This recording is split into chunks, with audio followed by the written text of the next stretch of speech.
નમસ્કાર વિદ્યાર્થી મિત્રો, હું ડૉક્ટર કુણાલ તરુણકુમાર શુક્લ વિશ્વકર્મા ગવર્મેન્ટ એન્જિનિયરિંગ કોલેજ ખાતે મેથેમેટિક્સના સહાયક પ્રાધ્યાપક તરીકે ફરજ નિભાવું છું. આજે આપણે આ લેક્ચરમાં જીટીયુના બી એટલે કે બેચલર ઓફ એન્જિનિયરિંગના સેમિસ્ટર 3ના પ્રોબેબિલિટી અને સ્ટેટિસ્ટિક્સ વિષયના અમુક વિષયો અને અમુક પ્રકરણો વિશે ચર્ચા કરીશું. આજના આ લેક્ચરમાં આપણે કર્વ ફિટિંગ એટલે કે વક્ર અન્વયોજન વિશે અભ્યાસ કરીશું. આપણે શરૂઆત કરીશું કર્વ ફિટિંગ એટલે કે વક્ર અન્વયોજન સાથે. ઇન્ટરપોલેશન એટલે કે અંતર્વેશન, એક્સ્ટ્રાપોલેશન એટલે કે બહિર્વેશન અને કર્વ ફિટિંગ એ વચ્ચે એક નાનકડો તફાવત છે. એ નાનકડો તફાવત એ છે કે ઇન્ટરપોલેશન અને એક્સ્ટ્રાપોલેશનની અંદર જ્યારે આપણને ડેટા આપેલો હોય તો એ ડેટામાંથી એક્સ અને વાયની વેલ્યુ આપણે એપ્રોક્સિમેટ કરી શકીએ છીએ. ત્યાં આપણે માત્ર એક્સ અને વાયની કિંમતો માટે અપેક્ષિત છીએ. જ્યારે કર્વ ફિટિંગની અંદર આપણે એક્સ અને વાય એટલે કે બંને વેરિયેબલ વચ્ચેનો વિધેયાત્મક સંબંધ પણ આપણે મેળવવો છે. એટલે જ્યારે બે અથવા વધુ ચલ વચ્ચેનો વિધેયાત્મક સંબંધ આપણે પ્રાપ્ત કરવો હોય તો એના માટે આપણે કર્વ ફિટિંગનો ઉપયોગ કરીએ છીએ. ધારો કે કોઈ આપણે પ્રયોગ કરતા હોઈએ અને એ પ્રયોગ કરતી વખતે એની અંદર બે ચલ એક્સ અને વાયનો સંબંધ આપણને કોષ્ટક સ્વરૂપે પ્રાપ્ત થાય. જેમ કે એક્સની કિંમત 1 હોય ત્યારે વાયની કિંમત 2.5 છે, એક્સની કિંમત 2 લઈએ ત્યારે વાયની કિંમત આપણને 4.5 મળે છે. સિમિલરલી 3, 4 અને 5 માટે અનુક્રમે 6.5, 8.5 અને 10.5 મળે છે. તો આ પ્રકારની માહિતીનો વિધેયાત્મક સંબંધ મેળવવો હોય તો અગાઉ આપણે આલેખની રીત જોયેલી છે. આલેખની રીતમાં આપણે શું કરતા હોઈએ છીએ કે આ જે બધા બિંદુઓ છે એ બધા બિંદુઓને આપણે પોઈન્ટ સ્વરૂપમાં આલેખ ઉપર લઈએ છીએ. એક્સ વેરિયેબલને આપણે એક્સ એક્સિસ પર લઈશું, વાય વેરિયેબલને આપણે વાય એક્સિસ પર લઈશું અને એ જે બિંદુ છે એ બિંદુ આપણો આ પહેલો બિંદુ છે. ધારો કે એ ઓફ 1 અને 2.5 છે. એનો મતલબ કે એક્સની વેલ્યુ 1 ત્યારે વાયની વેલ્યુ 2.5 એટલે આપણને અહીંયા એ બિંદુ એ રીતે મળશે. એવી જ રીતે બિંદુ બી, બિંદુ સી, ડી અને ઈ આ 5 ડેટાને આપણે આલેખની અંદર રિપ્રેઝન્ટ કરીશું. પછી આપણી પ્રાથમિકતા શું હશે? તો આ બધા બિંદુઓમાંથી પસાર થતી એક રેખા શોધવાનું હશે. તો એ રેખા શોધવા માટે આપણે બધા બિંદુઓને જોડતી એક રેખા લઈએ છીએ. આ રેખાનું વ્યાપક સ્વરૂપ શું છે? તો કે y is equal two mx plus c છે. જ્યાં m શું આપે છે? એ ઢાળનું કિંમત આપે છે.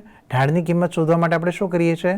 તો કે y2 minus y1 upon x2 minus x1 લઈએ છીએ. એટલે કે આમાંથી કોઈ પણ બે બિંદુ નક્કી કરી લો, સપોઝ ડી અને બી, અને બંનેના y યામોનો તફાવત લો અને x યામોનો તફાવત લો અને બંનેનો ગુણોત્તર લઈ લો. એ આપણને શેની કિંમત આપશે? ઢાળની કિંમત આપશે. એવી રીતે જો આપણે c લઈએ તો c એ શું છે? y અંતખંડ છે. y અંતખંડનો મતલબ કે y એક્સિસ પર આ લાઈન જે પોઈન્ટમાં ઇન્ટરસેક્ટ કરે એ પોઈન્ટ આપણો c થશે. એટલે આ કિસ્સામાં c ની વેલ્યુ આવે છે 0.5 અને ઢાળની કિંમત આવે છે 2. ધારો કે એવું પણ બને કે આ બધા બિંદુઓ એક લાઈન પર ન આવે, એક રેખા ઉપર ન આવે, એટલે કે સમરેખ ન હોય. તો એ કિસ્સામાં ધારો કે પોઈન્ટ છે આપણી પાસે 1, 2, 2, 6, 3, 8, 4, 10 અને 5, 13. આ બધા બિંદુઓને ફરીથી આપણે આલેખ પર મૂકીએ તો આપણે જોઈ શકીએ છીએ કે આ બધા બિંદુઓ એક જ રેખા ઉપર આવે છે એવું દેખાતું નથી. તો આપણે શું કરવું પડે? આપણે એવી રેખા શોધવી પડે કે જે મેક્સિમમ નંબર ઓફ એટલે કે સૌથી વધારે અને વધારે બિંદુઓમાંથી પસાર થતી હોય અથવા બધા બિંદુઓની નજીકથી પસાર થતી હોય. તો એ કિસ્સામાં આપણે શું જોઈ શકીએ? તો જો પહેલી લાઈન મેં આ સિલેક્ટ કરી કે જે બી, સી અને ડીમાંથી પસાર થાય છે, પણ એ કિસ્સામાં એ રહી જાય છે કે જે લાઈન પર નથી આવતો અને ઈ બિંદુ પણ બહાર રહી જાય છે. એવી જ રીતે બીજી લાઈન લઈએ કે જે એ, સી અને ઈની નજીકથી પસાર થાય છે. તો આ કિસ્સામાં બી અને ડી એ લાઈન ઉપર નથી આવતા. ત્રીજો ઓપ્શન આપણે આ રીતે પણ વિચારી શકીએ કે આ એવી લાઈન છે કે જે બધા બિંદુઓની એકદમ નજીકથી પસાર થાય છે. આવી રેખાનું સમીકરણ મેળવવા માટે આપણે ઉપયોગ કરીશું મેથડ ઓફ લીસ્ટ સ્ક્વેર કે જેને આપણે ગુજરાતીમાં ન્યૂનતમ વર્ગની રીત તરીકે પણ ઓળખીએ છીએ. તો આવો ખ્યાલ મેળવીએ કે આ મેથડ ઓફ લીસ્ટ સ્ક્વેર છે શું. ધારો કે આપણે આ 4 બિંદુઓ અહીંયા લઈએ છીએ. પહેલું બિંદુ છે એ કે જેના યામ આપેલા છે આપણને x1, y1. ધારો કે આ બીજું બિંદુ છે બી કે જેના યામ આપેલા છે x2, y2. આ છે સી બિંદુ કે જેના યામ છે x3, y3 અને ડી બિંદુ કે જેના યામ છે x4 y4. હવે આપણે અહીંયા જોઈ શકીએ છીએ કે આ બધા બિંદુઓની નજીકથી પસાર થતી આપણે એક રેખા અહીંયા લીધેલી છે. આ રેખા એને આપણે f ઓફ x તરીકે વિચારીએ, એટલે કે y બરાબર f ઓફ x તરીકે વિચારીએ તો આ આપણી એપ્રોક્સિમેટ લાઇન થશે કે જેની ઉપર કિંમતો બધી કેવી મળશે? એપ્રોક્સિમેટ કિંમતો મળશે. અને એકચ્યુઅલ કિંમતો આપણને કઈ આપેલી છે? તો કે y1, y2, y3 અને y4. આ 4 કિંમતો આપણને આપેલી છે. તો અહીંયા જોઈ શકાય છે કે જ્યારે હું આ બિંદુ સિલેક્ટ કરું તો આ બિંદુનો x યામ તો x1 જ થશે, પણ y યામ શું થઈ જશે? f ઓફ x1 થઈ જશે. એ જ રીતે જો આ બિંદુ સિલેક્ટ કરું તો એના માટે x યામ થઈ જશે x2 અને y યામ થઈ જશે f ઓફ x2. એ રીતે જો હું આ બિંદુ સિલેક્ટ કરું તો x યામ થઈ જશે x3 અને y યામ થઈ જશે f ઓફ x3. અને એ જ રીતે આ બિંદુ એ થશે x4 અને y યામ થઈ જશે f ઓફ x4, જે દર્શાવે છે કે yની આપેલી કિંમત અને અપેક્ષિત કિંમત એ બંને વચ્ચે કંઈક તફાવત મળે છે. એટલે કે y1 અને f ઓફ x1 વચ્ચે કંઈક તફાવત આવે છે, જેને આપણે નામ આપીએ છીએ E1. E1 એટલે કે એરર. આપણને ખબર છે કે ત્રુટિ આપણે કઈ રીતે શોધીએ છીએ? Actual value minus approximate value. એવી રીતે y2માં પણ તફાવત આવશે, y2 minus f of x2, એને નામ આપીશું આપણે E2. એવી રીતે E3 is y3 minus f of x3 અને E4 થઈ જશે y4 minus f of x4. હવે જો આપણે આ રેખા તમામ બિંદુઓની વધારે ને વધારે નજીકથી પસાર થતી હોય એવું વિચારીએ તો એનો મતલબ કે આપણે E1, E2, E3 અને E4 આ બધાનું મૂલ્ય કેવું કરવું પડે? બને એટલું નાનામાં નાનું કરવું પડે. તો આ કિસ્સામાં આપણે જોઈ શકીએ છીએ કે y1ની કિંમત કેવી છે? એ f ઓફ x1 કરતાં નાની છે. એટલે કે y1 minus f of x1 જ્યારે તમે શોધો ત્યારે આવશે આન્સર નેગેટિવ. જ્યારે y2 A f of x2 કરતાં મોટા છે, એટલે જ્યારે એની કિંમત શોધીશું ત્યારે આપણી પાસે આવશે પોઝિટિવ આન્સર. એવું પણ બને કે કોઈ પોઈન્ટ એવો હોય કે જેથી y5 minus f of x5 A point છે એ લાઇન ઉપર જ આવતો હોય, એટલે કે રેખા ઉપર જ આવતો હોય, ત્યારે બંનેની કિંમત કેવી થશે? સમાન થશે. એટલે કે એ વખતે 0 થશે. એનો મતલબ કે ત્રુટિની કિંમત ધન પણ હોઈ શકે, ઋણ પણ હોઈ શકે અને 0 પણ હોઈ શકે. એટલે જો હું આવું લઈ લઉં ડાયરેક્ટલી કે મારે E1 plus E2 plus E3 plus E4 plus E5 આ બધાનો જે સરવાળો આવે એની કિંમત ન્યૂનતમ થવી જોઈએ, તો એ મારી માંગેલી રેખા બનશે એવી ગેરંટી નથી. ઉદાહરણ તરીકે સમજીએ આપણે કે ધારો કે E1 તરીકે મને મળે છે -5, E2 તરીકે મને મળે છે 0 અને E3 તરીકે મને મળે છે +5. હવે જો હું આ બધાનો સરવાળો કરું E1 પ્લસ E2 પ્લસ E3નો, તો એ વખતે મને કિંમત કેટલી મળી? 0 મળશે, કારણ કે -5 પ્લસ 0 પ્લસ 5 ત્રણેયનો સરવાળો 0 થઈ જશે. આ કિસ્સામાં આપણે એમ વિચારી શકીએ કે આ રેખા જે છે એ તમામ બિંદુઓની સૌથી વધારે નજીકથી પસાર થાય છે. પણ બીજી રીતે જોઈએ, ધારો કે હું E1ની વેલ્યુ લઈ લઉં -1, E2ની વેલ્યુ લઈ લઉં 0 અને E3ની વેલ્યુ લઈ લઉં 2. તો અહીંયા જોઈ શકાય છે કે E1 એટલે કે -1 છે, અહીંયા E1 તરીકે -5 છે. એનો મતલબ કે અહીંયા જે બિંદુ આપણે અપેક્ષિત કરીએ છીએ, જે એપ્રોક્સિમેશન છે એ વધારે દૂર છે, જ્યારે અહીંયા નજીક છે. અહીંયા E3ની કિંમત 5 છે અને અહીંયા E2ની કિંમત 2 છે. તો આ બતાવે છે કે અહીંયા લીધેલું જે એપ્રોક્સિમેશન છે એ આપેલા બિંદુથી નજીકનું છે. પણ છતાં પણ અહીંયા E1 plus E2 plus E3 તમે જ્યારે શોધો ત્યારે આન્સર કેટલો મળે છે? તો -1 પ્લસ 0 પ્લસ 2, એટલે કે જવાબ મળશે આપણને 1, જે આના કરતાં તો મોટો છે, 0 કરતાં તો મોટો છે. પણ લોજિકલી આ જે રેખા આપણે ધારીએ છીએ એ રેખા બિંદુઓથી વધારે નજીક છે. તો આપણે અહીંયા શું કરવું જોઈએ? માત્ર ડાયરેક્ટલી સીધો સરવાળો લઈએ પર્યાપ્ત નથી. આ બધાને આપણે કેવા બનાવવા પડે? અનઋણ બનાવવા પડે. અનઋણ બનાવવા માટે આપણી પાસે 2 ઓપ્શન છે.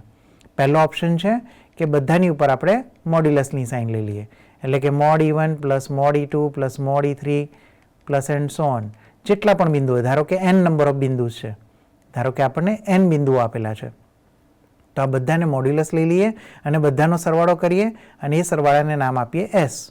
તો હવે જોઈ શકાય છે કે આપણે એસને બને એટલો નાનામાં નાનો બનાવવાનો પ્રયત્ન કરવાનો છે. પણ આ કિસ્સામાં આપણે શું કરવું પડે? ડિફરન્શિએશનના કોન્સેપ્ટનો યુઝ કરવો પડે, મેક્સિમા મિનિમા ને બધું શોધવા માટે. અને આપણે જાણીએ છીએ કે fx બરાબર mod x. આ વિધેય કેવું છે? સતત છે પણ વિકલનીય નથી. એટલે કે અહીંયા મોડ્યુલસના કોન્સેપ્ટવાળું આપણે જે આ વિધેય એઝ્યુમ કરીએ છીએ એસ, કે જેને આપણે મિનિમાઇઝ કરવાનો પ્રયત્ન કરવો છે, એ અહીંયા ચાલશે નહીં. તો બીજો રસ્તો આપણી પાસે કયો છે?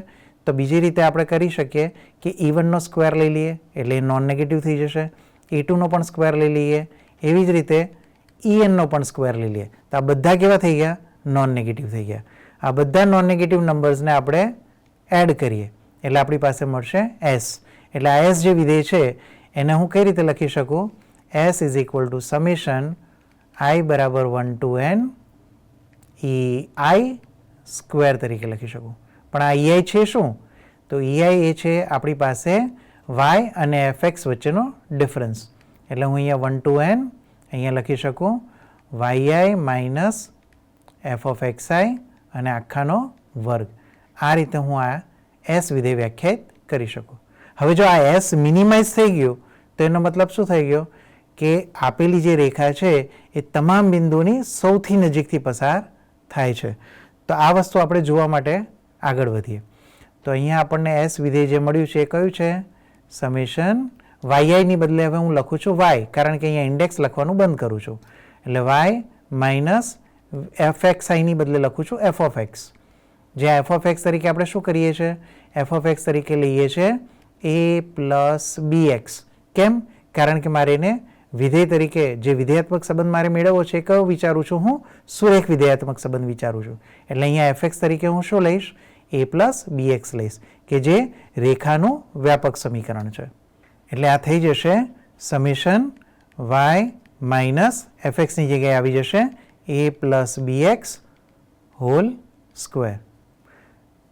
તો આ થઈ જશે summation y minus a minus bx નો વર્ગ. હવે મારે આ જે વિધેય આવ્યું એ વિધેય કોની પર ડિપેન્ડન્ટ છે? x અને y અને a અને b પર ડિપેન્ડન્ટ છે. xની કિંમતો આપણને ટેબલમાં આપી હશે, yની કિંમતો પણ ટેબલમાં આપેલી છે. તો આપણને શું નથી આપેલું? તો આપણને નથી આપેલું a અને b. એનો મતલબ કે s જે વિધેય છે કેટલા વેરિયેબલનું વિધેય થશે? કેટલા ચલનું વિધેય થશે? 2 ચલનું વિધેય થશે. એક ચલ આવશે a, બીજો ચલ આવશે b. હવે જો મારે આને મિનિમાઇઝ કરવું હોય તો મારે શું કરવું પડે? એના પ્રથમ વિકલિત લેવા પડે, a ની સાપેક્ષે અને b ની સાપેક્ષે. અને એને કોની સાથે સરખાવવાના? શૂન્ય સાથે સરખાવવાના. એટલે કે શોધવાનું del s upon del a અને એને કમ્પેર કરવાનું 0 સાથે. એવી રીતે શોધવાનું del s upon del b અને એને પણ આપણે કમ્પેર કરીશું 0 સાથે. અને આ બંને જે સમીકરણો મળે એનો સામાન્ય ઉકેલ આપણે મેળવવો પડશે. તો del s by del a આપણે લઈએ એનો મતલબ કે આ જે s વિધેય છે, s વિધેયનું કોની સાપેક્ષે આપણે વિકલન કરીશું? a ની સાપેક્ષે વિકલન કરીશું. તો આપણી પાસે મળી જશે સમેશન. તો અહીંયા આપણે એસનું વિકલન કરીશું a ની સાપેક્ષે. તો એસ એટલે આપણી પાસે આ વિધેય છે, વિધેયનું વિકલન કરીએ આપણે a ની સાપેક્ષે એટલે શું થશે? તો સમેશન એમના એમ રહેશે, વર્ગ છે એ આગળ આવી જશે એટલે 2 ઘાત આગળ આવી જાય, y minus a minus bx અને y માઇનસ a માઇનસ bxનું આપણે વિકલન કરીશું a ની સાપેક્ષે.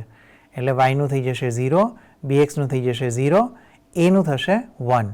એટલે 1 ઇન્ટુ માઇનસ સાઇન એટલે -1 આવશે અને આને 0 સાથે સરખાવીએ.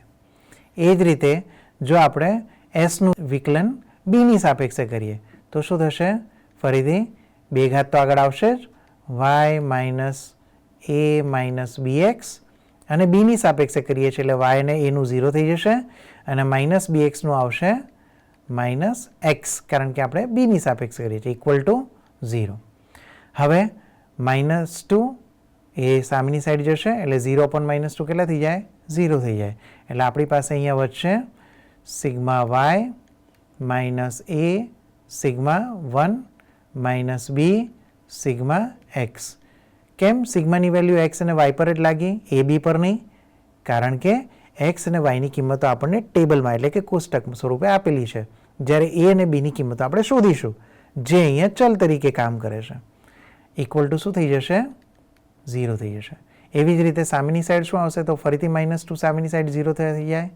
હવે વચ્ચે આપણી પાસે સમેશન એક્સ ઇન્ટુ વાય એટલે sigma x y minus a sigma x minus b sigma x square equal to 0. એટલે આના પરથી આપણને બે સમીકરણ મળશે. પહેલું સમીકરણ શું મળે? તો એ સિગ્મા 1 એટલે થઈ જાય એન, એનને સામે લઈ જઈએ એટલે એન પોઝિટિવ થઈ જશે. એવી જ રીતે બી સિગ્મા એક્સને પણ સામેની સાઈડ લઈ જઈએ એટલે plus B sigma x is equal to આવશે સિગ્મા વાય. એવી જ રીતે અહીંયા આપણી પાસે ઇક્વેશન થઈ જશે A sigma x plus B sigma x square is equal to sigma x Y. આ જે બે સમીકરણો મળ્યા એ બે સમીકરણમાં આપણને શું નથી ખબર? તો જો એક્સ અને વાયની કિંમતો કોષ્ટકમાં આપેલી છે એટલે સિગ્મા એક્સ શોધી શકાય, સિગ્મા વાય પણ શોધી શકાય. એક્સના કોલમનો સ્ક્વેર કરી નાખીએ અને પછી એનો સરવાળો કરીએ એટલે સિગ્મા એક્સ સ્ક્વેર પણ મળી જશે. એક્સના કોલમ અને વાયના કોલમનો ગુણાકાર કરીશું એટલે સિગ્મા એક્સ વાય પણ મળી જશે. રાઈટ? એન એટલે કે નંબર ઓફ ડેટા સેટ્સ આપેલા છે એ પણ આપણને ખબર છે. તો જે નથી ખબર એ શું છે? એ અને બી. તો આ એ અને બી માટે એક સુરેખ સમીકરણ છે, આ પણ એ અને બી માટે એક સુરેખ સમીકરણ છે. આ બંને સમીકરણને સાથે આપણે ઉકેલ મેળવવાનો છે. એનો મતલબ કે આ સુરેખ સમીકરણની સંહતિ છે, બે ચલની બે સમીકરણ છે. તો આનો ઉકેલ આપણે લોપની રીત, આલેખની રીત, આદેશની રીત કોઈ પણ રીતે કરી શકીએ. અને ઘણીવાર આપણે ક્રેમરની રીતનો પણ ઉપયોગ કરી શકીએ, જે મેટ્રિક્સના કોન્સેપ્ટ આપણે ભણેલા છે, શ્રેણિકના કોન્સેપ્ટ, એનો પણ ઉપયોગ કરીને આપણે આનો ઉકેલ મેળવી શકીએ છીએ. તો અહીંયા આપણે જોયું કે જો આપણને આપેલું સમીકરણ y is equal to a પ્લસ bx આપણે એવું વિચારતા હોઈએ કે આ રેખા એ તમામ બિંદુઓની સૌથી નજીકથી પસાર થાય છે, તો એને માટે આપણે a અને b ની કિંમતો શોધવી પડે. a અને b ની કિંમતો શોધવા માટે આપણે કોનો ઉપયોગ કરીશું? તો કે એની નોર્મલ લાઇન્સનો ઉપયોગ કરીશું. રાઈટ? એની નોર્મલ લાઇન એટલે કે સામાન્ય સમીકરણો શું થશે એના? તો એ થશે an plus B sigma x is equal to sigma y. અને બીજું સમીકરણ આવશે a sigma x plus B sigma x square is equal to sigma x y. હમણાં જ મેં તમને કહ્યું કે આપણે આમાં શ્રેણિકની પદ્ધતિનો ઉપયોગ પણ કરી શકાય, એટલે કે નિશ્ચયકની કિંમતનો ઉપયોગ કરીને ક્રેમર્સની રીતે પણ આને સોલ્વ કરી શકાય. તો એ સોલ્વ કરવું તો આપણે શું કરીશું? તો આ બે વેરિયેબલ આપણી પાસે છે એ અને બી. તો એ અને બી ઇક્વલ ટુ લઈ લઈશું d1 upon d, b equal to લઈ લઈશું d2 અપોન ડી. જ્યાં d1 ની કિંમત કેટલી હશે? તો d1 ની કિંમત એ નિશ્ચાયકની અંદર આવશે. અહીંયા પહેલું કોલમ છે એની બદલે આપણે સામેની સાઈડ રિપ્લેસ કરી દઈશું એટલે આવશે sigma y sigma x y અને અહીંયા થઈ જશે sigma x sigma x square. એવી રીતે d2 ની કિંમત આવશે, તેમાં પહેલું કોલમ એઝ ઇટ ઇઝ રાખીશું n સિગ્મા એક્સ અને અહીંયા સામેની સાઈડને કોલમને લઈ લઈશું sigma y sigma x y. જ્યારે ડીની કિંમત કેટલી આવશે? તો ડી એ સહગુણકોનો નિશ્ચાયક થશે એટલે કે n sigma x sigma x sigma x square. અને 2 × 2નું નિશ્ચાયકનું મૂલ્ય કેવી રીતે શોધવું એ તો આપ સૌ જાણીએ છીએ. તેનો ઉપયોગ કરીને આપણે આ નિશ્ચાયકની કિંમતો શોધી શકીએ છીએ. એટલે કે d1, d અને d2 ત્રણેયની કિંમતો મળી જશે. એ કિંમતો અહીંયા મૂકી દઈએ એટલે આપણી પાસે a અને b ની કિંમતો મળી જશે. a અને b ની કિંમતો આપણે આ સમીકરણમાં મૂકી દઈએ એટલે આપણી પાસે જે ઈચ્છિત આપણું વિધેયાત્મક સંબંધ છે એક્સ અને વાય વચ્ચેનો જે સુરેખ છે એ આપણને મળી જશે. ઉદાહરણ સાથે સમજીએ.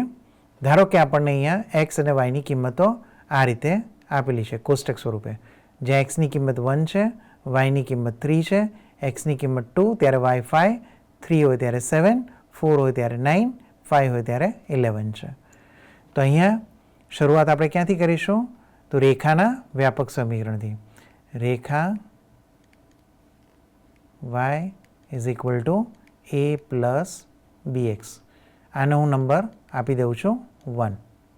હવે આ રેખાને મારે આની સાથે ફિટ કરવી છે, એટલે કે આ બધો ડેટા છે એના ઉપરથી મારે આ એ અને બીની કિંમત શોધવી છે. તો એના માટે હું શું કરીશ? તો એના માટે હું એના સામાન્ય સમીકરણોનો ઉપયોગ કરીશ. તો આ રેખાના સામાન્ય સમીકરણ શું થશે?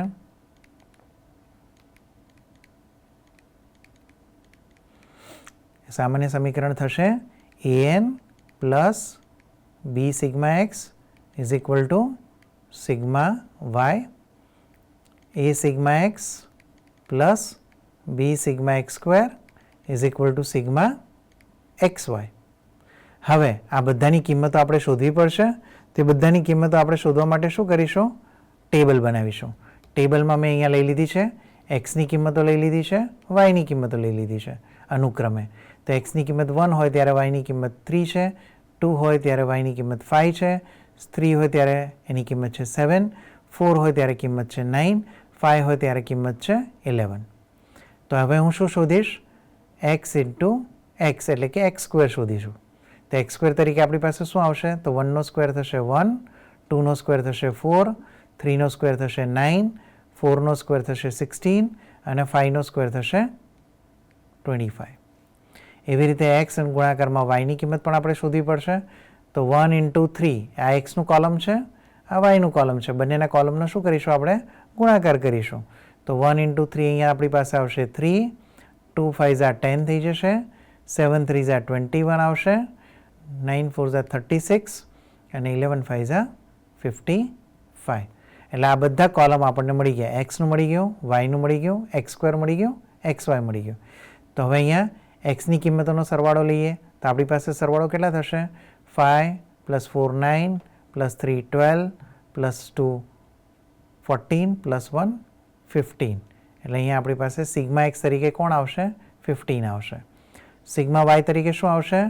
તો 3 + 5 એટલે કે 8, 8 + 7 એટલે કે 15, 15 + 9 એટલે કે 24 અને 24 + 11 એટલે 35 આવશે. એવી જ રીતે એક્સ સ્ક્વેરની કિંમતોનો સરવાળો આપણે કરીએ તો 9 + 1 10, 10 + 20 એટલે 30, 30 + 20 50 અને 55. એટલે આપણી પાસે અહીંયા ટોટલ થઈ જશે 55. એવી રીતે સરવાળો થશે 125. એટલે આપણને કિંમતો મળી ગઈ. સિગ્મા એક્સ મળી ગયા 15, સિગ્મા વાય મળી ગયા 35, સિગ્મા એક્સ સ્ક્વેર મળી ગયા 55 અને સિગ્મા એક્સ વાય મળી ગયા 125. આગળ વધીએ તો અહીંયા સિગ્મા એક્સની કિંમત આપણે લખીએ છીએ 15, સિગ્મા વાય લખીએ છીએ 35, સિગ્મા એક્સ સ્ક્વેર આવે છે 55 અને સિગ્મા એક્સ વાયની કિંમત આવી 125. તો આપણે જોઈ શકીએ છીએ કે જો હું આ સમીકરણમાં બધાની કિંમતો મૂકીશ તો પહેલાં મારે શું જોઈએ? એન જોઈએ. એન માટે આપણે શું મળીએ? તો ડેટા સેટ્સ તો 1 2 3 4 અને 5. તો એનની કિંમત આવશે 5. એટલે 5a પ્લસ બી સિગ્મા એક્સ એટલે ઇક્વેશન થશે 5a plus b into sigma x. Sigma x કેટલા થશે? 15. એટલે બી ઇન્ટુ 15 આવશે ઇઝ ઇક્વલ ટુ થઈ જશે સિગ્મા વાય. સિગ્મા વાય એટલે 35. એવી રીતે a સિગ્મા એક્સ એટલે કે 15a થશે પ્લસ બી સિગ્મા એક્સ સ્ક્વેર એટલે કે 55b થશે ઇક્વલ ટુ આપણી પાસે આવી જશે 125. સમીકરણનો ઉકેલ ક્રેમરની રીતે શોધતા આપણે મેળવીએ તો શું થાય? એની કિંમત થઈ જશે d1/d એટલે કે નિશ્ચાયક આવશે, નીચે આવશે સહગુણકોવાળો નિશ્ચાયક. તો એ કેટલા થશે? 5, 15, 15 અને અહીંયા આવશે 55. અંશમાં પહેલું કોલમ બદલાઈ જશે એટલે અહીંયા આવશે 35 અને 125. બીજું કોલમ આપણે અહીંયા એઝ ઇટ ઇઝ રાખીશું એટલે અહીંયા થઈ જશે 15 અને 55. તો છેદનો જવાબ આવશે આપણી પાસે 50 અને અંશનો જવાબ આવશે 55 × 35 - 125 × 15 એટલે થઈ જશે 50. એટલે અંશ અને છેદ બંનેની કિંમત કેવી આવી? સમાન આવી. આ બંને કેન્સલ થઈ જાય એટલે એની કિંમત કેટલી મળી ગઈ? 1 મળી ગઈ. એ રીતે આપણે બીની કિંમત પણ શોધી શકીએ. બીની કિંમત શોધવા માટે આપણે શું લઈશું? તો b = d2/d લઈશું. d2 તરીકે શું આવશે? તો અંશ આવશે અને છેદમાં એનો જ નિશ્ચયક આવશે 5, 15, 15, 55. સો 5, 15, 15 અને 55. આ બીજો વેરિયેબલ છે એટલે એમાં બીજું કોલમ એઝ ઇટ ઇઝ રહેશે એટલે અહીંયા આવશે 15 અને અહીંયા આવશે 55. પહેલું કોલમ બદલાઈ જશે. પહેલા કોલમમાં સામેની સાઈડના કોન્સ્ટન્ટ લેવાના એટલે 35 અને 125 આવશે. અહીંયા થશે 35 અને 125. છેદની કિંમત તો આપણને ખબર જ છે, એ હશે 50 અને ન્યુમરેટર શું થશે? તો 35 into 55 minus 125 into 15 એટલે એનો જવાબ આવશે 100. રાઈટ? તો આ આપણી પાસે જવાબ આવી જશે 2. એટલે બીની કિંમત કેટલી આવી? 2. એની કિંમત કેટલી હતી? 1. એનો મતલબ કે સમીકરણ જે આપણે ધારીએ છીએ y is equal to a plus bx, તેની અંદર એની કિંમત કેટલી આવી જશે? 1 પ્લસ બીની કિંમત કેટલી આવી જશે? 2x. તો હવે તમે જોઈ શકો છો કે આ જે સમીકરણને હું એક્ઝામ્પલ સાથે લઈ જઈને મૂકું, y is equal to a plus bx એટલે કે 1 plus 2x. તો તમે જોઈ શકો છો કે જો આમાં xની કિંમત 1 લઉં તો yની કિંમત કેટલી થઈ જશે? 2 into 1 એટલે કે 2 plus 1 એટલે કે 3 થઈ જશે, જે આપણને અહીંયા મળે છે. એવી રીતે બીની વેલ્યુ લઉં 2 તો 2 2 ઝા 4, 4 plus 1 એટલે 5 મળી જશે. આમ આપણે એમ જોઈ શકીએ છીએ કે x અને y વચ્ચે આપણને જે વિધેયાત્મક સંબંધ સુરેખ સમીકરણના સ્વરૂપમાં જોઈતો હતો એ આપણને અહીંયા મળી ગયો છે. આ રેખા કઈ થશે? yની x પરની રેખા થશે. એવી રીતે આપણે yની x પરની રેખા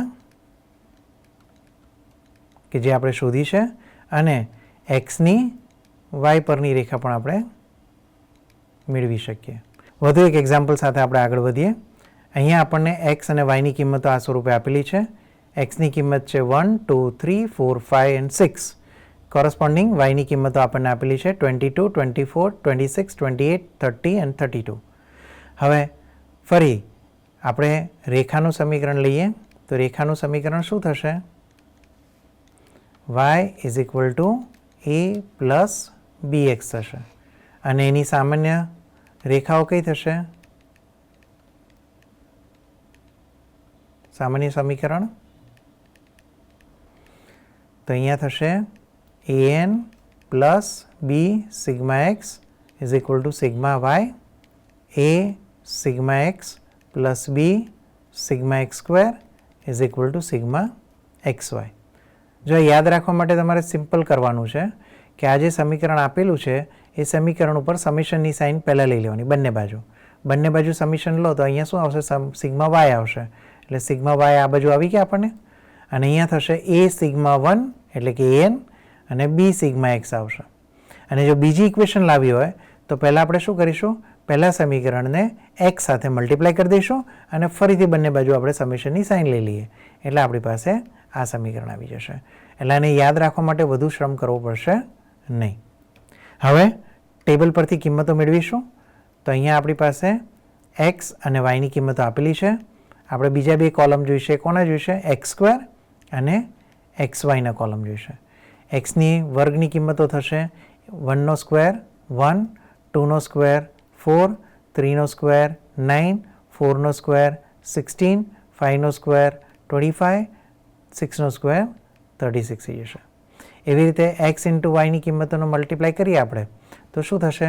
22 1 ઝા 22, 24 2 ઝા 48, 26 3 ઝા 78, 28 4 ઝા 112, 35 ઝા 150, 32 6 ઝા 192. આ બધાનો સરવાળો લઈશું તો 1 + 2 + 3 + 4 + 5 + 6 એનો સરવાળો કેટલો થશે? 21 હે ને.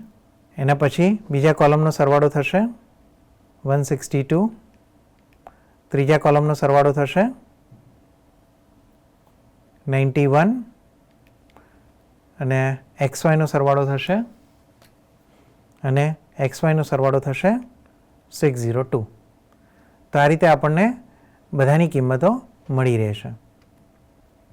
સિગ્મા એક્સની કિંમત થશે 21 એટલે હું અહીંયા લખી દઉં છું 21, પછી અહીંયા થશે 162 સિગ્મા એક્સ સ્ક્વેર અને સિગ્મા એક્સ વાય, એની પણ કિંમતો આપણને મળી ગઈ છે 91 અને 602. હવે આ જે બધા કિંમતો મળી એ કિંમતોને ક્યાં મૂકીશું? આપણે સામાન્ય સમીકરણમાં મૂકીશું. એટલે આપણી પાસે આવશે an plus B sigma x. જો અહીંયા જોઈશું તો આપણી પાસે એનની કેટલી સંખ્યા છે? 1 2 3 4 5 ને 6, એટલે કુલ 6 કિંમતો આપેલી છે ડેટા સેટના ફોર્મમાં. તો આપણી પાસે અહીંયા પહેલી ઇક્વેશન બનશે 6a પ્લસ બી સિગ્મા એક્સ, બી ઇન્ટુ 21, એટલે 21b is equal to sigma y એટલે કે 162. આ પહેલી ઇક્વેશન થશે. બીજી ઇક્વેશન થઈ જશે 21b એટલે કે a સિગ્મા એક્સ એટલે 21a પ્લસ બી સિગ્મા એક્સ સ્ક્વેર એટલે કે 91b is equal to sigma x y એટલે કે 602 અહીંયા આવશે. હવે આમાં ફરીથી આપણે ક્રેમરની રીતનો ઉપયોગ કરીએ તો a ઇક્વલ ટુ થઈ જશે d1 અપોન d અને b ઇઝ ઇક્વલ ટુ થઈ જશે d2 અપોન d. d1 અને d2ની કિંમત શોધીશું આપણે, તો એના માટે આપણે નિશ્ચયકના મૂલ્યો મેળવીશું. તો અહીંયા આવશે 6, 21, 21, 91. પહેલો વેરિયેબલ છે એટલે પહેલું કોલમ બદલાઈ જશે, એટલે અહીંયા થશે 162, અહીંયા આવશે 602, અહીંયા આવશે 21 અને 91 એઝ ઇટ ઇઝ. ડીની કિંમત મળશે આપણને 105, d1ની કિંમત મળે છે 2100. એટલે આપણી પાસે 2100 અપોન 105 એટલે શું આન્સર આવે? 20. એવી જ રીતે d2ની કિંમત આપણને મળે છે, ડીની કિંમત છે 105 અને d2ની કિંમત આપણને મળે છે 210, એટલે કે બીની કિંમત થઈ જશે 2. તેનો મતલબ કે એની કિંમત કેટલી મળી? 20 અને બીની કિંમત કેટલી મળી? 2.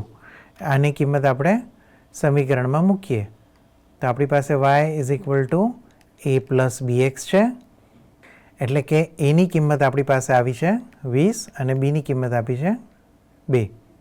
એટલે ઇક્વેશન થઈ જશે y is equal two 20 plus 2x, કે જે આપણો ઇચ્છિત સુરેખ વિધેયાત્મક સંબંધ છે x અને y વચ્ચેનો. આ આપણે વાત કરી હતી વાયની એક્સ પરની, આપણે વાત કરી હતી વાયની એક્સ પ્રત્યેની રેખા ઉપર. હવે આપણે એક્સની વાય પ્રત્યેની રેખા ઉપર વિચારીએ, એટલે કે એનું સમીકરણ શું થશે? X is equal to a plus b y થઈ જશે. તો હવે આને ફરીથી આપણે મેથડ ઓફ લીસ્ટ સ્ક્વેરનો જ ઉપયોગ કરીએ અને જે પેલું એસ ફંક્શન ડિફાઇન કર્યું હતું એ કરીએ વિથ રિસ્પેક્ટ ટુ એ અને બીની સાપેક્ષે આપણે જો એનું વિકલન કરીએ અને સમીકરણો બનાવીએ અને નોર્મલ લાઇન મેળવીએ તો એ નોર્મલ લાઇન કઈ થશે? an plus B sigma y થશે અને સામેની સાઈડ આવશે સિગ્મા એક્સ. એટલે કે જ્યાં એક્સ હતો ત્યાં વાય થઈ જશે, વાય હતો ત્યાં એક્સ થઈ જશે, માત્ર આટલો જ ફરક આવશે. અહીંયા થશે a sigma y plus B sigma y square is equal to sigma x y. એટલે અહીંયા આપણે કયા કયા કોલમનો જરૂર પડશે? એનની કિંમતની જરૂર પડશે, જે આપણને આપેલું છે 6. પછી સિગ્મા વાય જોઈશે, એટલે કે વાયના કોલમ પરથી મળશે. સિગ્મા એક્સ જોઈશે, એક્સના કોલમ પરથી મળશે. વાય સ્ક્વેર મેળવવા માટે આપણે વાય સ્ક્વેરનું એક કોલમ અહીંયા બનાવવું પડશે. એવી જ રીતે એક્સ વાયનું કોલમ પણ અહીંયા એક બનાવવું પડશે, રાઈટ? તો વાય સ્ક્વેરનું કોલમ માટે 22નો સ્ક્વેર એટલે થશે 484, 24નો સ્ક્વેર થશે 576, 26નો સ્ક્વેર થશે 676, 28નો સ્ક્વેર થશે 784, 30નો સ્ક્વેર થશે 900 અને 32નો સ્ક્વેર થશે 1024. જો એક્સ અને વાય બંનેને આપણે મલ્ટીપ્લાય કરીએ તો એ આગળના જેવું જ થશે, એટલે હું એની કિંમત ત્યાંથી લઈ લઉં છું. એક્સ અને વાયને બંનેને મલ્ટીપ્લાય કરીએ તો એ બધાનું ટોટલ કેટલું થશે? 602 થશે, એટલે હું સીધું ટોટલ અહીંયા લઈ લઉં છું. એ થશે 602. એક્સની કિંમતનું ટોટલ હતું 21 અને સિગ્મા વાય હતા 162, એટલે અહીંયા આવશે 21 અને અહીંયા આવશે 162. આપણને વાય સ્ક્વેરનું ટોટલ ખબર નથી, જેની કિંમત થશે 4444, રાઈટ. એટલે આપણને મળી ગયા વાય સ્ક્વેર. હવે આ બધાની કિંમત આપણે ક્યાં મૂકી દઈશું? આ સામાન્ય સમીકરણમાં મૂકી દઈશું. તો અહીંયા 21 162 એટલે અહીંયા આવશે 21 162 4444 એટલે કે 4444. આ થશે સિગ્મા વાય સ્ક્વેર અને સિગ્મા એક્સ વાયની કિંમત આપણને મળી હતી 602. આ બધાને આપણે ક્યાં મૂકી દઈશું? સમીકરણમાં મૂકી દઈશું. સમીકરણ શું થશે? તો an એટલે કે 6a પ્લસ બી સિગ્મા વાય આવશે અહીંયા. એટલે અહીંયા થઈ જશે 162b ઇઝ ઇક્વલ ટુ સામે આવશે 21. એવી જ રીતે અહીંયા થઈ જશે 162a plus 4444b equals to સામે થઈ જશે 602. એટલે ફરીથી એની કિંમત શોધવાની d1/dના સ્વરૂપે. d1ની કિંમત કેટલી થશે? તો નિશ્ચાયકમાં પહેલું કોલમ રિપ્લેસ કરવાનું જે ડીનું હતું એ. તો ડી માટે અહીંયા સહગુણકો લઈશું. 6 162 162 અને 4444. એમાં ફર્સ્ટ કોલમ બદલાઈ જશે એટલે આગળ આવશે 21 અને 602. Second column as it is 162 અને 4444. તો ડીની કિંમત થશે આપણી પાસે 420. d1ની કિંમત થશે -4200. એટલે આપણી પાસે આવશે આન્સર -10.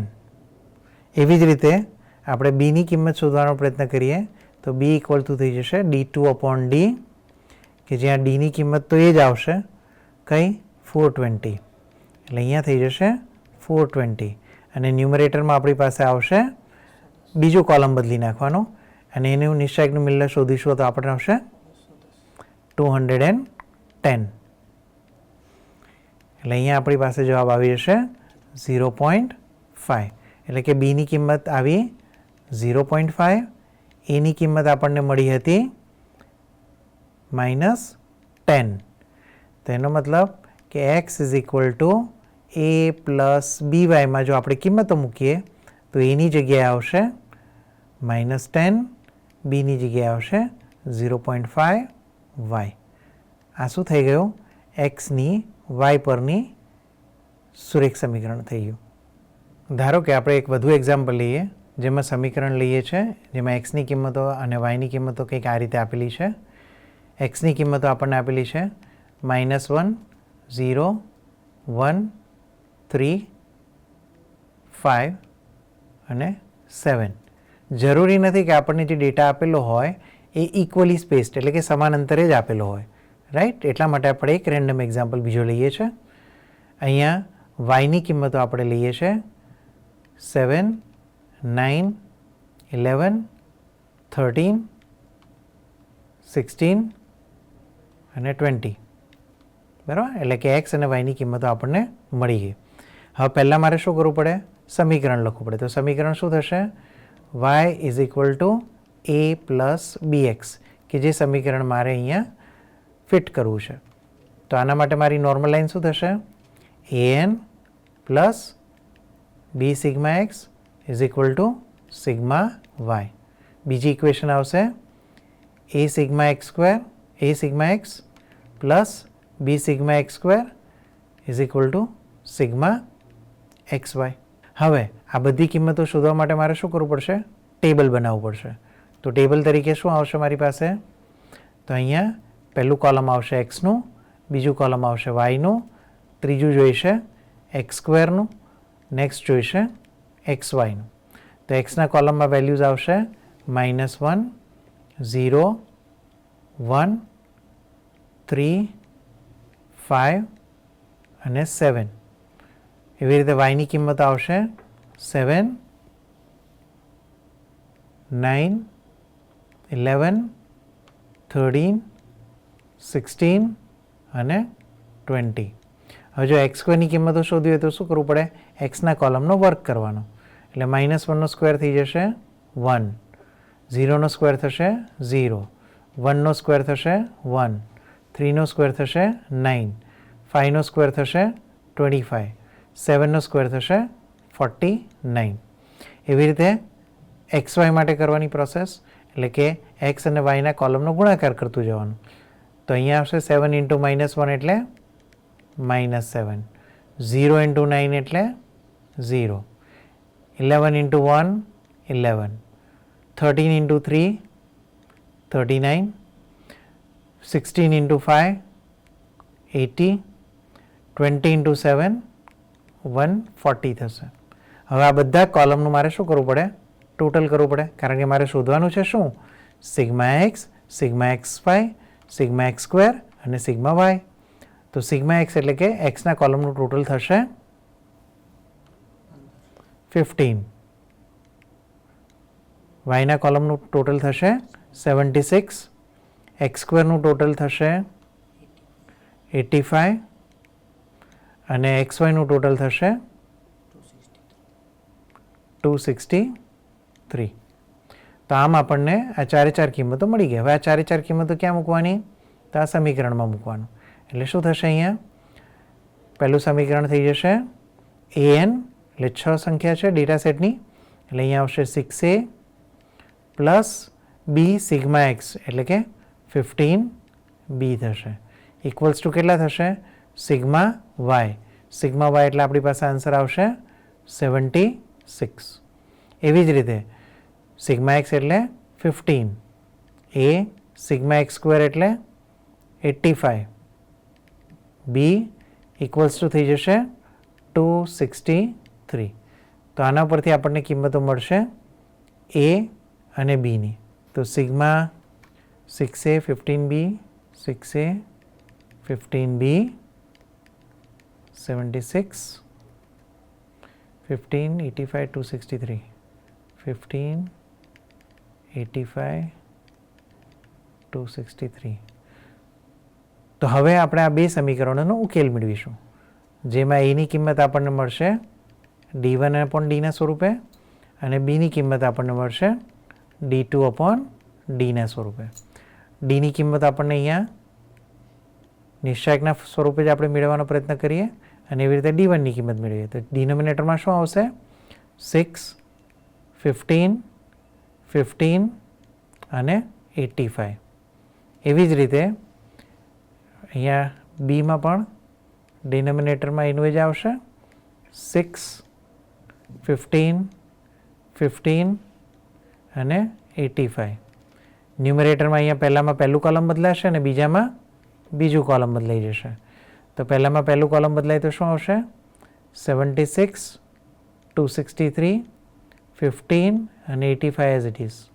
અહીંયા 6 અને 15 એઝ ઇટ ઇઝ રહેશે, થઈ જશે 76 અને 263.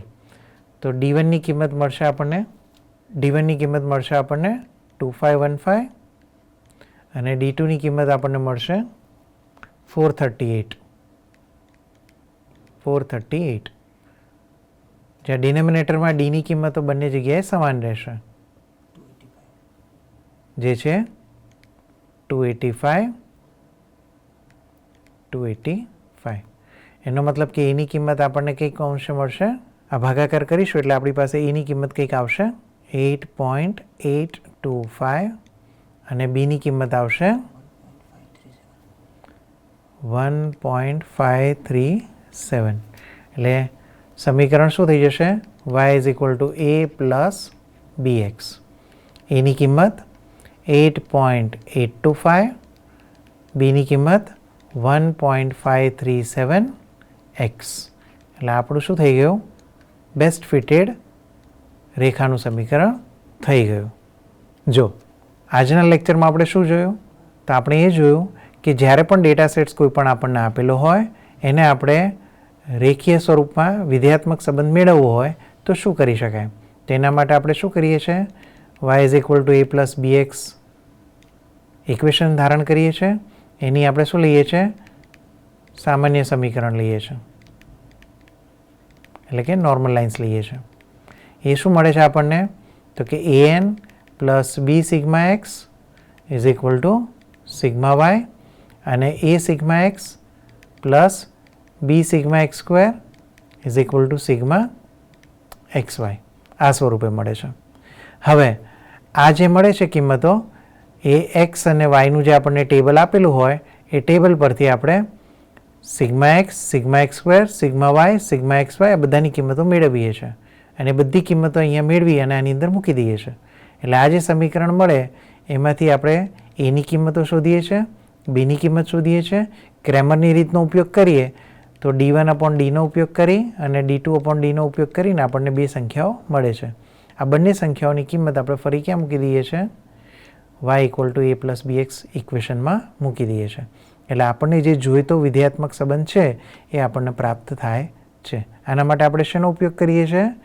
નોર્મલ લાઇન્સનો. આ નોર્મલ લાઇન્સ આપણને ક્યાંથી મળી? તો એ મળી આપણને મેથડ ઓફ લીસ્ટ સ્ક્વેરના ઉપયોગથી મળી. ખ્યાલ આવ્યો? એ જ રીતે હવે આપણે ધારો કે અસુરેખ વિધેયાત્મક સંબંધ તરફ જઈએ. તો અસુરેખ વિધેયાત્મક સંબંધ તરફ જઈએ તો પહેલું આપણી પાસે શું આવે છે કે એક ડાયમેન્શન હાયર કરો. એટલે કે આપણે સેકન્ડ ડિગ્રી પોલિનોમિયલ પર જઈએ છીએ. તો સેકન્ડ ડિગ્રી પોલિનોમિયલનું વ્યાપક સ્વરૂપ શું થશે? તો એનું વ્યાપક સ્વરૂપ થશે y is equal to a પ્લસ bx પ્લસ cx સ્ક્વેર. આ એનું વ્યાપક સ્વરૂપ થશે. હવે આના માટે પણ આપણે શું કરવું પડે? ફરીથી એ જ કામ કરવું પડે. ફરીથી મેથડ ઓફ લીસ્ટ સ્ક્વેરનો ઉપયોગ કરીએ. બંને બાજુ શું લઈએ? y minus F of x એનો હોલ સ્ક્વેર કરીએ, એનું સમેશન કરીએ અને એને નામ આપી દઈએ s. અને આ s કેટલા ચલનું વિધેય થશે? 3 ચલનું વિધેય થશે, a, b અને c. એનો મતલબ શું થયો કે એસનું પ્રથમ વિકલન એ પ્રત્યે પણ કરવાનું, બી પ્રત્યે પણ કરવાનું અને સી પ્રત્યે પણ કરવાનું અને ત્રણેયને 0 સાથે કમ્પેર કરી અને પછી એમાંથી નોર્મલ લાઈન આપણે ડિરાઈવ કરીએ છીએ. 3 વિકલન થશે એટલે આપણી પાસે 3 સમીકરણ આવશે.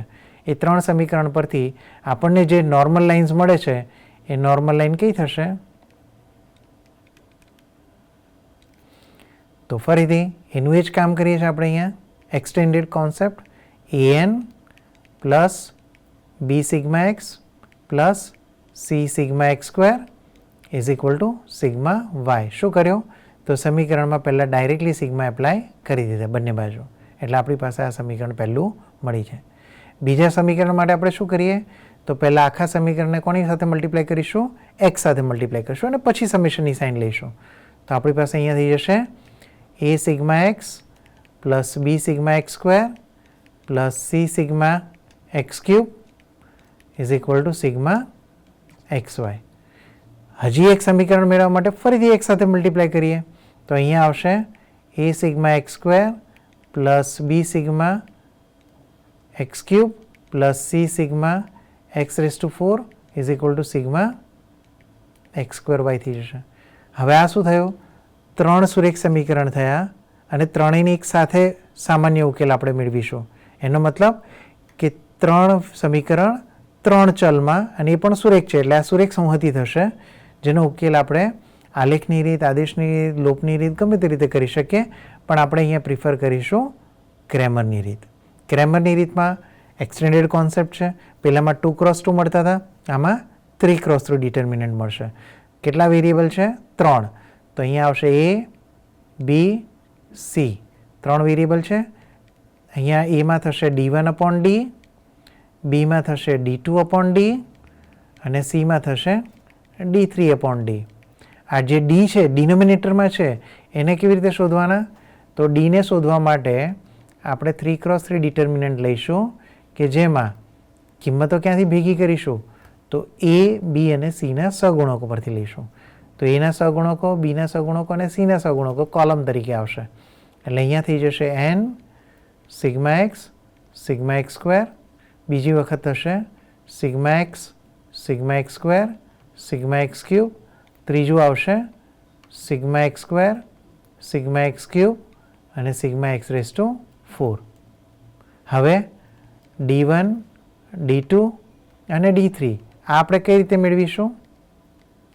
તો d1, d2, d3 મેળવવા માટે પણ આપણે એ જ પ્રોસેસ કરીશું. પહેલામાં પહેલું કોલમ બદલાઈ જશે, બીજામાં બીજું કોલમ બદલાઈ જશે અને ત્રીજામાં ત્રીજું કોલમ બદલાઈ જશે. રાઈટ? તો ફર્સ્ટમાં પહેલું કોલમ ચેન્જ થાય એનો મતલબ કે સેકન્ડ અને થર્ડ કેવા રહેશે? As it is. એટલે અહીંયા sigma x as it is, sigma x square as it is, sigma x cube as it is. અહીંયા પણ sigma x square as it is, sigma x cube as it is અને sigma x raise to 4 as it is. અહીંયા પહેલું column change થઈ જશે. પહેલા column તરીકે કોણ આવશે? તો રાઇટ હેન્ડ સાઇડ કોન્સ્ટન્ટ આવશે. એટલે અહીંયા આવશે sigma y, sigma x y અને sigma x square Y.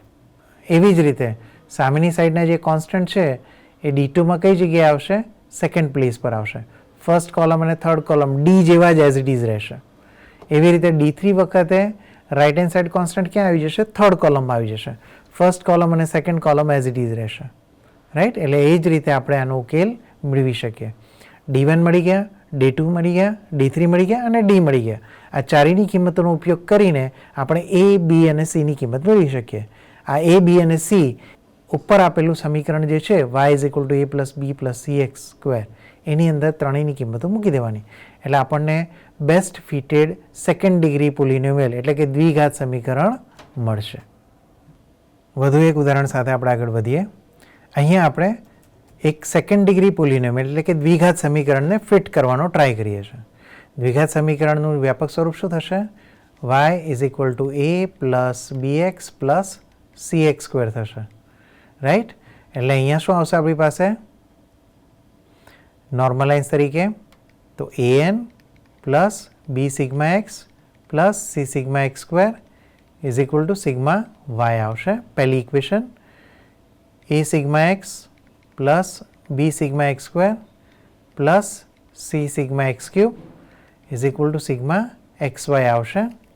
Next a sigma x square plus B sigma x cube plus c sigma x raise to 4 is equal to sigma x square y. એનો મતલબ કે આપણે બીજા વધારાના column કયા જોઈશે? તો જો એક્સ અને વાય માટે તો સિગ્મા એક્સ સિગ્મા વાય આપણને અવેલેબલ થઈ જશે. એક્સ સ્ક્વેર માટે આપણે જોઈશે એક્સ સ્ક્વેરનું કોલમ, એક્સ ક્યુબનું કોલમ પણ જોઈશે અને એક્સ રેઝ ટુ 4નું પણ જોઈશે. સિગ્મા વાય તો આપણને વાય પરથી મળી જશે. અહીંયા આવશે એક્સ વાયનું એક બીજું કોલમ અને એક્સ સ્ક્વેર વાયનું કોલમ આપણને જોઈશે. તો આ કોલમ આપણે મેળવવાનો પ્રયત્ન કરીએ.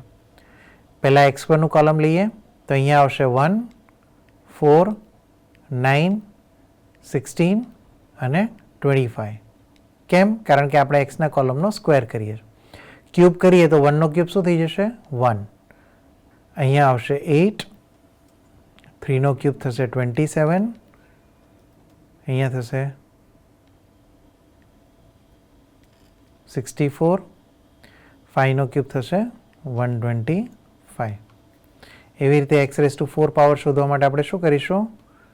તો 4 પાવર લઈશું. 1નો 4 પાવર થશે 1, અહીંયા થશે 16, 3નો 4 પાવર થશે 81, 4નો 4 પાવર થશે 256, 5નો 4 પાવર થશે 625. એવી રીતે એક્સ અને વાયનું મલ્ટિપ્લિકેશન કરીએ એટલે 3 1 ઝા 3, 7 2 ઝા 14, 39, 21 4 ઝા 84, 31 5 ઝા 155. એવી રીતે એક્સ સ્ક્વેર અને વાયને મલ્ટીપ્લાય કરવાના.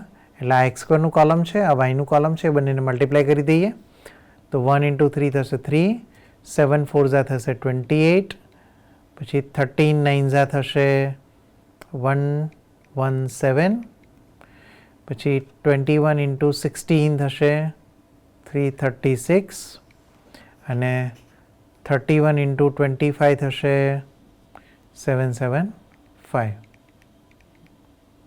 સો આ બધા કોલમનું આપણે ટોટલ લઈ લઈએ. સમેશન એક્સ થશે આપણી પાસે 15, સમેશન વાય થશે 75, સમેશન એક્સ સ્ક્વેર થશે 55, સમેશન એક્સ ક્યુબ થશે 225, સમેશન એક્સ રેઝ ટુ 4 થશે 979, સમેશન એક્સ વાય થશે 295 અને સમેશન એક્સ સ્ક્વેર વાય થઈ જશે. આ બધાનું ટોટલ કરીએ એટલે 1259. તો આ બધી કિંમતો આપણને અહીંયા મળી ગઈ. આ બધી કિંમતો ક્યાં મૂકીશું આપણે? નોર્મલ લાઇન્સની અંદર. તો નોર્મલ લાઇન આપણી કઈ થશે? તો પહેલી નોર્મલ લાઇન થશે an. an એટલે ડેટા સેટ્સ આપણી પાસે કેટલો હતો? 5નો હતો. એટલે અહીંયા આવશે 5a પ્લસ બી સિગ્મા એક્સ તરીકે આપણી પાસે આવશે 15, એટલે આવશે 15b plus c sigma x square, એટલે એક્સ સ્ક્વેર તરીકે આવશે આપણી પાસે 55, એટલે 55c is equal to sigma y, એટલે થશે 75. એટલે આ પહેલી ઇક્વેશન થઈ ગઈ. હવે બીજી ઇક્વેશન થશે 15a પ્લસ 55b પ્લસ અહીંયા આવશે સિગ્મા એક્સ ક્યુબ આપણી પાસે થશે 225, એટલે અહીંયા થઈ જશે 225c is equal to sigma x y, એટલે થશે 295. હવે થશે 55a plus 225b plus sigma x raise to 4 લેવાના. સિગ્મા એક્સ રેઝ ટુ 4 આપણી પાસે આવશે 979, એટલે અહીંયા થઈ જશે 979c ઇક્વલ્સ ટુ થઈ જશે કેટલા? સિગ્મા એક્સ સ્ક્વેર વાય, એ થશે 1259. હવે આના ઉપરથી આપણે શું શોધીશું? પહેલાં તો આપણે ડીની કિંમત શોધી દઈએ. ડી કિંમત મેળવવા માટે શું કરીએ છીએ આપણે? 3x3 ડિટર્મિનન્ટ લઈશું. તો અહીંયા કોએફિશિયન્ટ લેવાના, એટલે અહીંયા આવશે 5, 15, 55, then 15, 55 and 225, then 55, 225 and 979. એટલે આપણી પાસે થઈ જશે ડી. હવે જો D1ની કિંમત શોધીએ તો આપણે શું કરીશું? તો D1ની કિંમત શોધવા માટે આપણે પહેલું કોલમ બદલી નાખીશું, બીજું અને ત્રીજું કોલમ એઝ ઇટ ઇઝ રાખી દઈશું. તો 15 એઝ ઇટ ઇઝ રહેશે, 55 એઝ ઇટ ઇઝ રહેશે અને 225, એટલે કે સેકન્ડ કોલમ તમારું as it is. Third column આવશે 55, 225, 979. એવી રીતે D2 જ્યારે ફાઇન્ડ કરતા હોઈએ ત્યારે ફર્સ્ટ અને થર્ડ એઝ ઇટ ઇઝ આવશે. તો ફર્સ્ટ એઝ ઇટ ઇઝ એટલે 5, 15 અને 55 એઝ ઇટ ઇઝ, અને થર્ડ વન એટલે 55, 225 અને 979 એઝ ઇટ ઇઝ. એવી જ રીતે જ્યારે D3 શોધીએ ત્યારે લાસ્ટવાળું કોલમ ચેન્જ થશે, ફર્સ્ટ અને સેકન્ડ એઝ ઇટ ઇઝ રહેશે. એટલે 5, 15 અને 55 એઝ ઇટ ઇઝ, પછી 15, 55 અને 225 as it is. Third column હવે બધી જગ્યાએ રિપ્લેસ કરી દઈએ તો અહીંયા શું આવશે? 75, 295 એન્ડ 1259. તો અહીંયા સેકન્ડ કોલમ રિપ્લેસ થશે, એટલે અહીંયા રહેશે 75, 295 અને 1259. એ રીતે અહીંયા આવશે 75, 295 અને 1259. રાઈટ. અને પછી આ 3x3 ડિટર્મિનન્ટ આપણે સોલ્વ કરીએ એટલે આપણી પાસે કિંમતો મળશે 700. એવી જ રીતે જ્યારે તમે D1, D2 અને D3ની કિંમત મેળવશો તેનો જવાબ પણ મળશે 700, 700 અને 700. તો આનો મતલબ એની કિંમત થઈ ગઈ D1/D એટલે કે 700/700 એટલે કે 1. એવી રીતે બીની કિંમત પણ કેટલી થશે? 1. અને સીની કિંમત પણ કેટલી થશે? 1. ધેરફોર જે આપણું સમીકરણ હતું y = a પ્લસ bx પ્લસ cx સ્ક્વેર, તો એ કિસ્સામાં શું થઈ જશે? એની કિંમત કેટલી આવી? 1. બીની ક્યાં આવી? 1. અને સીની પણ 1 આવે છે. એટલે આ સમીકરણ આપણું થઈ જશે y = 1 પ્લસ 1 ઇન્ટુ એક્સ એટલે કે x plus 1 into x square એટલે કે એક્સ સ્ક્વેર. રાઈટ. જે આપણું ઇચ્છિત દ્વિઘાત સમીકરણ હતું, જે આપણા ડેટા માટે બેસ્ટ ફિટેડ છે. તમે જોઈ શકો છો કે જો હું આ સમીકરણ અહીંયા સીધું એપ્લાય કરવાનો ટ્રાય કરું, કયું હતું? 1 plus x plus x square. જો આમાં એક્સની કિંમત હું 1 લઈ લઉં તો શું થશે? 1નો સ્ક્વેર એટલે કે 1 પ્લસ 1 અને પ્લસ 1 એટલે આન્સર કેટલો આવશે? 3 આવશે. 2નો સ્ક્વેર પ્લસ 2 પ્લસ 1 કરશો એટલે 7 થાય. 3નો સ્ક્વેર પ્લસ 3 પ્લસ 1 કરીએ એટલે 1 થાય. 4નો સ્ક્વેર પ્લસ 4 પ્લસ 1 કરીશું એટલે 21 થશે. અને એ જ રીતે 5નો સ્ક્વેર પ્લસ 5 પ્લસ 1 કરીશું એટલે 31 આવશે. આ મેં એક્ઝામ્પલ એ રીતે બનાવેલો છે કે જેથી આપણને D1, D2, D3 શોધ્યા પછી જે ABC મળે છે ને એ પૂર્ણાંક સંખ્યા મળે છે. રાઈટ? જરૂરી નથી કે દર વખતે તમને A, B અને Cની કિંમતો પૂર્ણાંક જ મળે. ઘણીવાર એ પોઈન્ટમાં પણ આવી શકે, ડેસિમલમાં પણ હોઈ શકે. રાઈટ? રેશનલ પણ હોઈ શકે, ઇરેશનલ પણ હોઈ શકે. ડિપેન્ડ્સ અપોન ધ ક્વેશ્ચન કે ક્વેશ્ચનમાં ડેટા આપણને કયા પ્રકારનો આપેલો છે. રાઈટ? તો આ પ્રમાણે આપણે ક્વોડ્રેટિક ઇક્વેશન એટલે કે દ્વિઘાત સમીકરણ અથવા એને સેકન્ડ ડિગ્રી પોલિનોમિયલ પણ કહેતા હોય છે, એને આપણે બેસ્ટ ફિટેડ એક્સપ્રેશન એનું શોધી શકાય છે. કોનો ઉપયોગ કરીને? મેથડ ઓફ લીસ્ટ સ્ક્વેર્સનો ઉપયોગ કરીને. આજના લેક્ચરમાં આપણે વક્ર અન્વયોજન એટલે કે કર્વ ફિટિંગ વિશે અભ્યાસ કર્યો. મેથડ ઓફ લીસ્ટ સ્ક્વેરનો ઉપયોગ કરીને બે ચલ વચ્ચે સુરેખ સંબંધ કેવી રીતે પ્રસ્થાપિત કરવો તે આપણે જોયું. હવે આવતા લેક્ચરમાં આપણે જોઈશું કે જે અસુરેખ વિધેયો હોય એને આપણે કેવી રીતે મેથડ ઓફ લીસ્ટ સ્ક્વેરનો ઉપયોગ કરીને મેપ કરી શકીએ. ત્યાં સુધી જય હિન્દ, જય ભારત.